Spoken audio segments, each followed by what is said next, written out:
بسم اللہ الرحمن الرحیم۔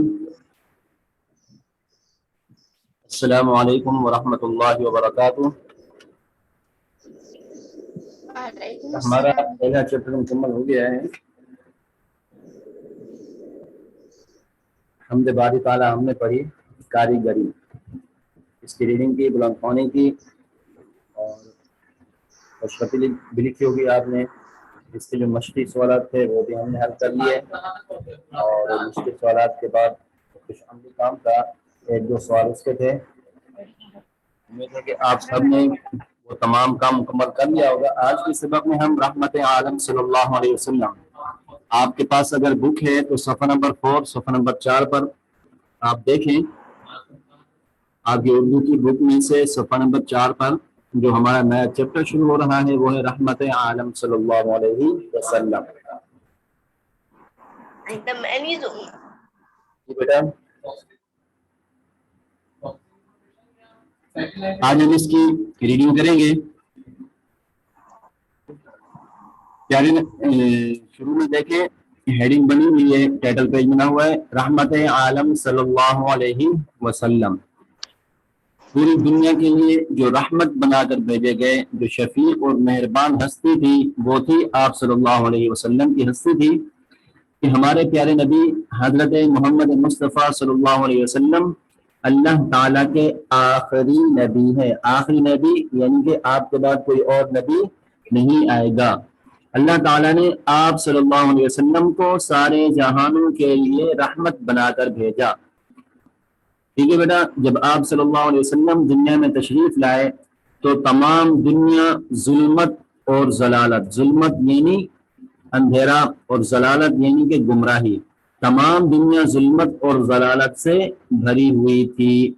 آپ صلی اللہ علیہ وسلم کی پیدائش سے، یعنی جب پیدا ہوئے، پیدائش پر سارے عالم پر چھائی ہوئی ظلمت دور ہو گئی۔ جو ظلمت چھائی ہوئی تھی، جو اندھیرا چھایا ہوا تھا، جو گمراہی چھائی ہوئی تھی، وہ کیا ہو گئی؟ دور ہو گئی۔ وہ آتش کدے یعنی جہاں پر آگ جلتی تھی، جہاں ہزاروں سال سے آگ جل رہی تھی اور لوگ اس کی پرستش کر رہے تھے، یعنی لوگ اس آگ کی پوجا اور عبادت کر رہے تھے، آپ صلی اللہ علیہ وسلم کی آمد پر ٹھنڈے پڑ گئے، یعنی کہ بجھ گئے۔ جہاں جہاں بڑے بڑے بت رکھے تھے وہ گر گئے۔ بچپن ہی سے آپ صلی اللہ علیہ وسلم کی برکتیں سارے جہان پر ظاہر ہونا شروع ہو گئی تھی۔ یعنی آپ صلی اللہ علیہ وسلم کی آمد سے اور آپ علیہ السلام کی پیدائش کے بعد سے، آپ علیہ السلام کی بچپن ہی سے رحمتیں اور برکتیں پوری دنیا پر، سارے جہان پر ظاہر ہونا شروع ہو گئی تھی۔ عربوں کے ہاں یہ روایت تھی کہ جب کوئی بچہ پیدا ہوتا تو اسے دیہات سے آنے والی دانیوں کے حوالے کر دیتے۔ جو بچوں کی نشو و نما اور جو پرورش کرنے والی خواتین ہوتی تھی وہ دائیاں کہلاتی تھی، تاکہ دیہات میں اس کی بہتر نشو و نما ہو سکے اور وہ خالص عربی زبان سیکھ سکے۔ شہر میں چونکہ اندر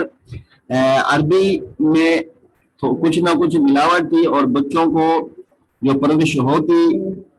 خالص عربی وہ نہیں سیکھ پاتے تھے، اس لیے بچوں کی صحت کا خیال رکھتے ہوئے ان کو خالص عربی سکھانے کے لیے گاؤں دیہات میں بھیج دیتے، دائیوں کے حوالے کر دیتے۔ وہ ان کی نشو و نما کرتی، ان کی دیکھ بھال کرتی، جب وہ بڑے ہو جاتے تو اجرت جو طے ہوتی اس کے بے عوض ان کو لوٹا کر اجرت لیتی۔ حضرت حلیمہ سعدیہ، انہوں نے آپ علیہ السلام کی پرورش کی تھی، آپ علیہ السلام کی دیکھ بھال کرنے والی خاتون یہی تھی، یہی دائیاں تھی۔ حضرت حلیمہ سعدیہ رضی اللہ تعالی عنہ،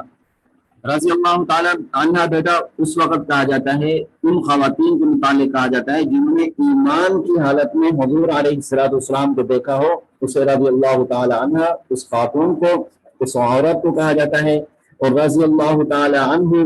اس مرد کو، اس بندے کو کہا جاتا ہے جس نے حضور صلی اللہ علیہ وسلم کو ایمان کی حالت میں دیکھا ہو اور ایمان ہی کی حالت میں اس دنیا سے رخصت ہو گیا ہو، یعنی مسلمان۔ تو مرد اور خواتین جن نے حضور علیہ السلام کو دیکھا ان کو رضی اللہ تعالی عنہ یا عنہا کہا جاتا ہے، ٹھیک ہے۔ حضرت حلیمہ سعدیہ رضی اللہ تعالی عنہ بھی ایک دائی تھی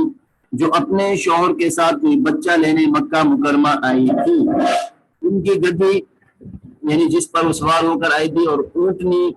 ایک گدھی تھی ان کے پاس اور ایک اونٹنی تھی نہایت کمزور اور سست تھی یعنی بہت زیادہ کمزور تھی اور بہت زیادہ آرام سے اور آہستہ چلنے والی تھی اور قافلے سے پیچھے رہ جاتی تھی جو جس قافلے کے ساتھ تھی یہ اکیلے تو سفر کر نہیں سکتے تھے اس وقت لوٹ مار ہوتی تھی قافلوں کے قافلے سفر کرتے یعنی بہت زیادہ لوگ ایک ساتھ ہو کر سفر کرتے تھے قافلے والے تانا دیتے اور کہتے حلیمہ جلدی کرو تمہاری وجہ سے ہمیں دیر ہو رہی ہے چنانچہ تمام قافلے والے حلیمہ سعدیہ رضی اللہ تعالیٰ عنہ سے پہلے مکہ میں داخل ہو گئے اور سب نے بڑے اور امیر گھرانوں کے بچوں کو لے لیا حضور صلی اللہ علیہ وسلم کیونکہ یتیم تھے اور اس خیال سے کہ یہاں سے معاوضہ زیادہ نہ مل سکے گا انہیں کسی نے بھی نہیں لیا کسی نے ان کی دیکھ بھال کی حامی نہیں بنی کسی نے ان کو نہیں اٹھایا ان کی پرورش کے لیے کوئی آگے نہیں بڑھا لیکن کیونکہ یہ سعادت حضرت حلیمہ سعدیہ رضی اللہ تعالیٰ عنہ کے حصے میں آنی تھی اس لیے انہوں نے حضور صلی اللہ علیہ وسلم کو لے لیا جب حلیمہ سعدیہ حضور صلی اللہ علیہ وسلم کو لے کر اپنی اسی کمزور لاغر جو کمزور سی گدھی تھی پر سوار ہوئی آگے بیٹا صفحہ نمبر 5 کی طرف چلیں جو کمزور سی گدھی تھی اس پر سوار ہو گئی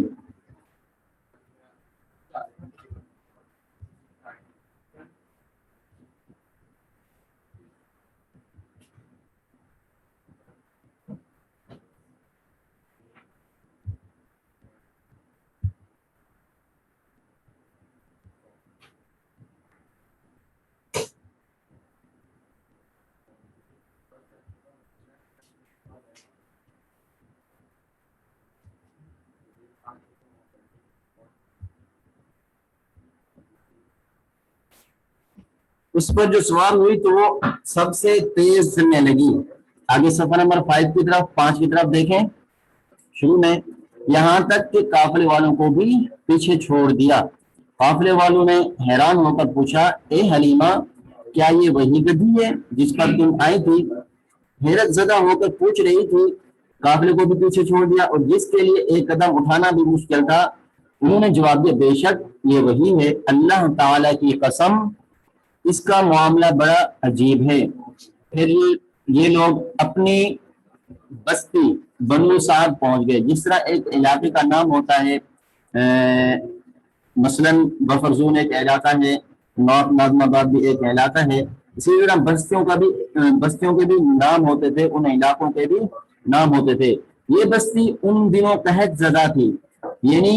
بہت ہی قسم پرسی کا شکار تھے وہاں کے رہنے والے وہاں کے باشندے ان کی حالت اچھی نہیں تھی بہت غریب لوگ تھے تو حضرت حلیمہ سعدیہ رضی اللہ تعالیٰ عنہ فرماتی ہیں کہ اس شام جب ان کی بکریاں چر کر واپس آئیں تو ان کے تھن دودھ سے بھرے ہوئے تھے جبکہ اس سے پہلے ایسا نہیں ہوتا تھا بکریوں کے تھنوں میں دودھ بھی نہیں ہوتا تھا اور بکریاں جاتی تھی چرنے کے لیے چراگاہ میں ان کو گھاس وغیرہ نہ ملنے کی وجہ سے ان کا پیٹ بھی نہیں بھرتا تھا لیکن اس مرتبہ بیٹا ایسا نہیں ہوا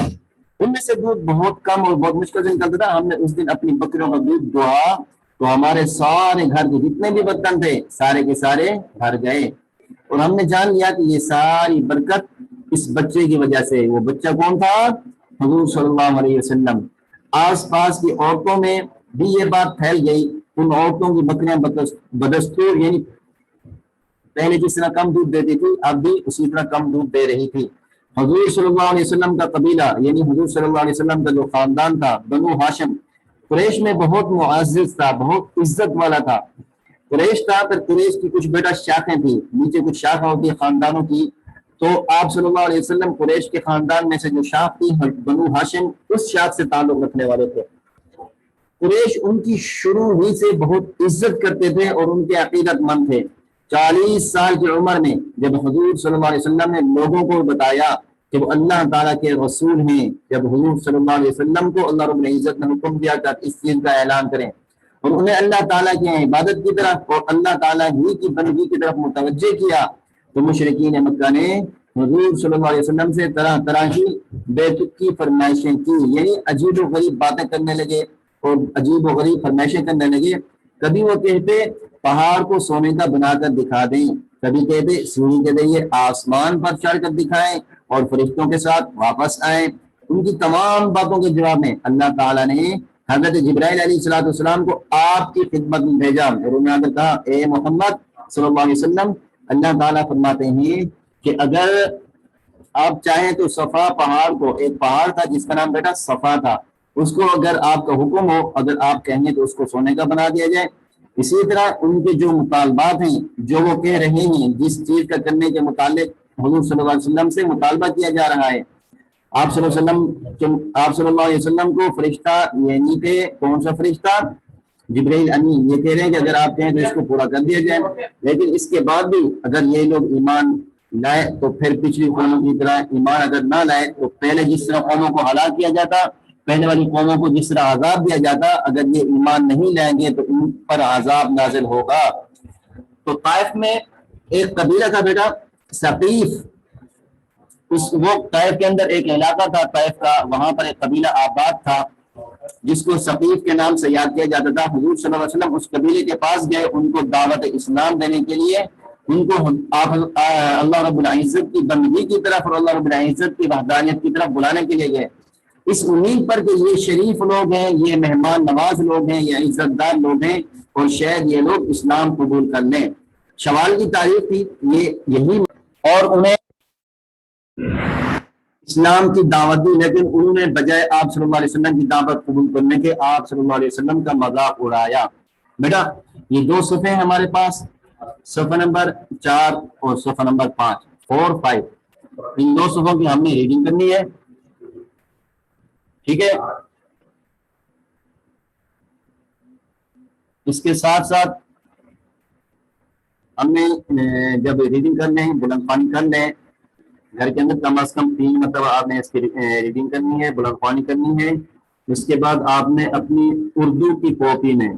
آپ کی جو اردو کی کاپی ہے، اس اردو کی کاپی میں کم از کم 2 صفحات کی آپ نے خوش خطی لکھنی ہے۔ پہلے والا کام آپ نے مکمل کرنا ہے، حمد جو ہے ہماری حمد باری تعالی کاریگری، اس کا کام مکمل کرنے کے بعد پھر آپ نے آگے جو نیا چیپٹر ہے رحمت عالم صلی اللہ علیہ وسلم، یہ 2 صفحات آپ کسی میں لگائے گئے ہیں، صفحہ نمبر 4 5، اس کی آپ نے بلند خوانی کرنی ہے کم از کم 3 مرتبہ، زیادہ جتنی مرتبہ ہو سکے اس کو سمجھیں، پڑھیں، حضور صلی اللہ علیہ وسلم کے متعلق، آپ علیہ الصلوۃ والسلام کی زندگی کے متعلق کہ کس طرح حضور صلی اللہ علیہ وسلم کا بچپن تھا، کس طرح آپ صلی اللہ علیہ وسلم نے تکالیف اور مصیبتوں کا سامنا کیا، یہ آپ کے ذمہ کام لگایا گیا ہے۔